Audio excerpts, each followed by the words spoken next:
La fe humanista. Mensaje 9. Hola. Bienvenidos a este mensaje global número 9. Estoy tratando de cumplir una misión en mi vida, al publicar todos estos mensajes. Es completamente normal que haya desconfianza de parte tuya, hacia una persona de quien no sabes nada.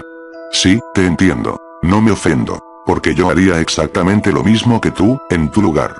Pero, ya que, de todas maneras estás escuchando y viendo este mensaje, te pido que lo consultes con el espíritu de verdad que está dentro de ti. ¿Por qué te pido esto? Pues, porque supongo que ese es el mismo espíritu que me está impulsando a mí, para publicar y decirte esto. Voy a tratar de ser lo más honesto, claro y verídico que puedo. ¿Quieres que te diga la verdad? Yo también dudo de mí mismo. ¿Qué por qué?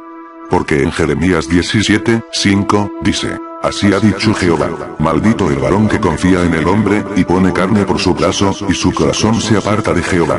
Quizás sea un poco extremista, al aplicar la verdad de este versículo, a mí mismo, pero, lo cierto es que tengo muchos años de practicar esta actitud, en mi propia forma de pensar y de vivir. Ese fue el argumento número 1, para negarme, por tanto tiempo, a dar los mensajes que estoy dando. Yo le he dicho a Dios: sí, Dios, creo en ti y confío en ti, pero no creo, ni confío en mí. ¿Quién, o qué me garantiza que es a ti, a quien estoy escuchando verdaderamente? Yo mismo me lo garantizo a mí mismo. ¿Cómo sé que es tu voz la que escucho, y no la mía, o la de Satanás?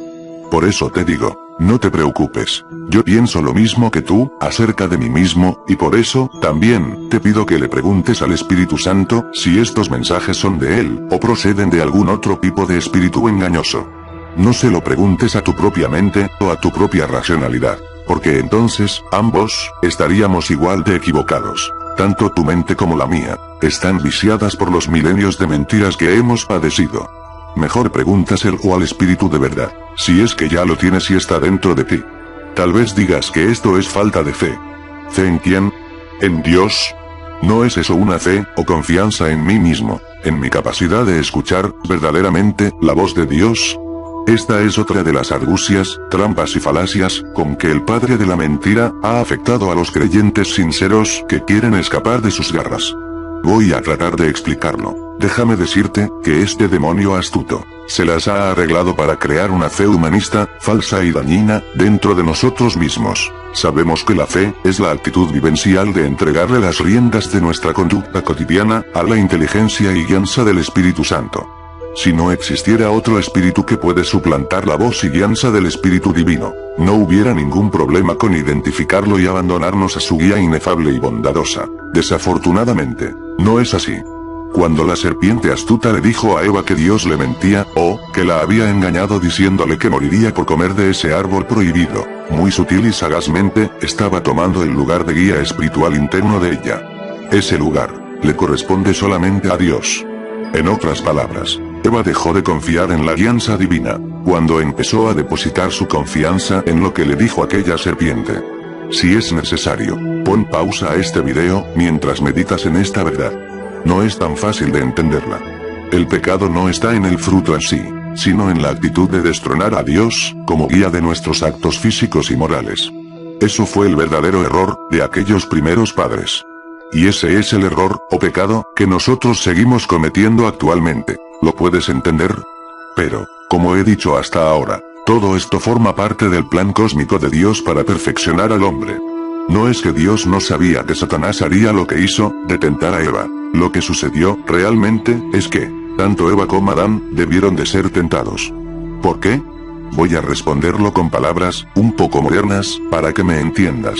Satanás representa el control de calidad divino. Satanás es el encargado de probar la creación de inteligencias y enviar al basurero cósmico, toda aquella alma que no sirve a los propósitos divinos. Sí, estoy adivinando tus preguntas y tus argumentos. Tú me dices, entonces Satanás no es tan malo como dicen que es, puesto que realiza un trabajo para Dios. Pues debo decirte que esto sería verdad, si Satanás estuviera consciente de lo que está haciendo. Si quieres pon en pausa este video otra vez, porque lo que viene, es aún más perturbador y asombroso. Solo Dios puede darse el lujo de castigar doblemente un crimen cometido. Déjame explicarlo. Aquí en la tierra, si una persona mata, premeditada y ventajosamente, a otra persona, lo más que podemos hacer, es sentenciar a muerte, al tal asesino. Este criminal solo estaría pagando, justamente, el crimen que cometió, de acuerdo a la ley del talión, ojo por ojo y diente por diente. No podría pagar el doble, porque él no tiene más de una vida. Entonces, ¿cómo puede hacer Dios para que una persona pague el doble por el crimen que cometió? Por si ya se te olvidó, en estudios pasados, donde vimos que todos los inicuos pagarán doblemente sus crímenes, aquí volvemos a poner los versículos bíblicos que apoyan esta revelación. Leamos. Porque sus pecados han llegado hasta el cielo, y Dios se ha acordado de sus maldades. Dadle a ella como ella os ha dado, y pagadle doble según sus obras. En el cáliz en que ella preparó bebida, preparadle a ella el doble. Estos son los versículos 5 y 6 de Apocalipsis 18. Pero no hemos contestado la pregunta, de cómo puede ser esto posible. Sencillo. Cuando se den cuenta de que han estado trabajando para Dios, pero no hay ninguna compensación por ello, sino, por el contrario, un castigo horrendo y terrible. Eso es sufrir doble pérdida, doble dolor y doble castigo. Por eso también expliqué el profundo sentido de la frase: si alguno lleva en cautividad, va en cautividad; si alguno mata a espada debe ser muerto. Que se encuentra en Apocalipsis 13:10. Pero volvamos al tema que nos ocupa. Ya dijimos que la verdadera raíz del pecado consiste en cambiar de guía espiritual en nuestras almas, el cual cumple la función de conducirnos hacia el verdadero ascenso evolutivo. Este ascenso es a lo que llamamos salvación. Este error fatal consiste en cambiar o sustituir a este guía divino por otro guía espiritual, que nos conduce y arroja al basurero cósmico, que llamamos infierno. De este cambio interno de guía, depende todo nuestro destino evolutivo, como seres inteligentes. Existe una fe falsa y una fe verdadera. La fe auténtica consiste en guiarnos por la voz interna de Dios. Por otra parte, la fe humanista consiste en creer que estamos escuchando la voz de Dios, cuando en realidad estamos escuchando la voz de nuestro propio criterio humano, lo cual equivale a escuchar la voz del enemigo. Pero, ¿cómo distinguir entre una y otra voz? Yo he encontrado, al menos, un método. Cuando es tu voz, tú no tienes ningún problema en creer inmediatamente y obedecer, porque estás absolutamente de acuerdo contigo mismo. Por ejemplo, si alguien o algo te dice que tú eres una buena persona, con sentimientos nobles y sinceros, tú lo aceptas inmediatamente, porque estás de acuerdo con eso. Sin embargo, cuando tú escuchas que eres un engreído y un patán pecador, vas a batallar para aceptar eso, porque no estarás muy de acuerdo con esa afirmación. Tu verdadero yo se sentirá insultado, pero es así, precisamente porque no es tu voz. Esa es la voz del Espíritu Santo. Cuando depositas tu confianza en ti mismo, el espíritu de mentira te ha adormecido y te lleva al basurero cósmico. ¿No es ese el punto fuerte de doctrinas teológicas como el de la seguridad de la salvación? Esta doctrina venenosa te dice que no necesitas hacer nada, porque tú ya eres bueno y solo tienes que esperar a que Jesucristo venga por ti. No necesito enfatizar cuánto éxito ha tenido esta doctrina, porque tú mismo eres testigo. La inmensa mayoría de los cristianos están atrapados en esta mentira fatal que anula toda comunicación con el verdadero Espíritu Santo. La Biblia dice que hay un pecado imperdonable. ¿Te acuerdas cuál es? Por si no lo recuerdas, aquí lo voy a citar. Por tanto os digo, todo pecado y blasfemia será perdonado a los hombres, mas la blasfemia contra el Espíritu no les será perdonada. A cualquiera que dijere alguna palabra contra el Hijo del Hombre, le será perdonado. Pero al que hable contra el Espíritu Santo, no le será perdonado, ni en este siglo ni en el venidero. Eso está en Mateo 12, 31 y 32. Preguntarás que qué tiene que ver esta cita con lo que estamos hablando. Déjame explicarlo. Cuando un creyente, o cualquier otra persona empieza a escuchar su voz egoísta y vanidosa, lo que hace es rechazar la voz del Espíritu Santo, diciendo que esta es una voz maligna y satánica que le quiere hacer perder su fe, o su seguridad de la salvación. Aquí es cuando se produce la blasfemia contra el Espíritu. En tal caso, la persona invierte todos los valores morales, atribuyendo la voz del diablo a la voz de Dios y viceversa, la de Dios a la del diablo. Así es como termina siendo un fariseo y un hipócrita religioso, que se engaña a sí mismo y trata de engañar a los demás, aparentando algo que no es. Por eso se dan las paradojas o contrastes dentro de las parábolas de Jesucristo, como aquella, donde dice que los que le llamaban Señor, Señor, eran, en realidad, unos hacedores de maldad. ¿Quieres leer ese pasaje? Está en Mateo 7, 21 al 23. Y dice, no todo el que me dice, Señor, Señor, entrará en el reino de los cielos, sino el que hace la voluntad de mi Padre que está en los cielos. Muchos me dirán en aquel día, Señor, Señor, no profetizamos en tu nombre, y en tu nombre echamos fuera demonios, y en tu nombre hicimos muchos milagros. Y entonces les declararé, nunca os conocí, apartaos de mí, hacedores de maldad. Nota que estas personas se atribuían, como méritos propios, el poder de Dios que operaba por la autoridad de su nombre en sí mismo. Ellos creyeron que estas eran las pruebas y señales de su autenticidad como cristianos.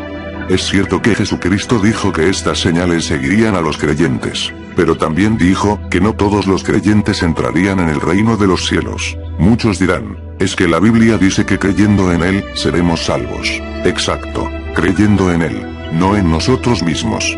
El meollo de esta mentira se encuentra en el hecho de pensar que la fe es un instante, y no una vida. Como ya he explicado, la fe es una actitud, no un acto.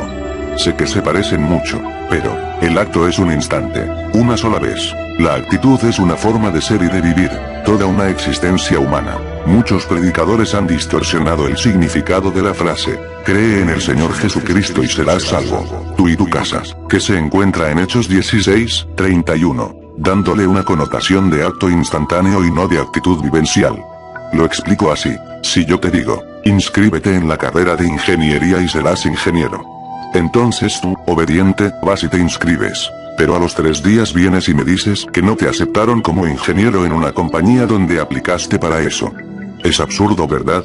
Pues así es de absurdo que los que hacen un solo acto de fe, crean que se van al cielo por este simple hecho. Ese tipo de doctrinas, son las que han convertido al cristianismo en una religión ridícula, absurda y aberrante.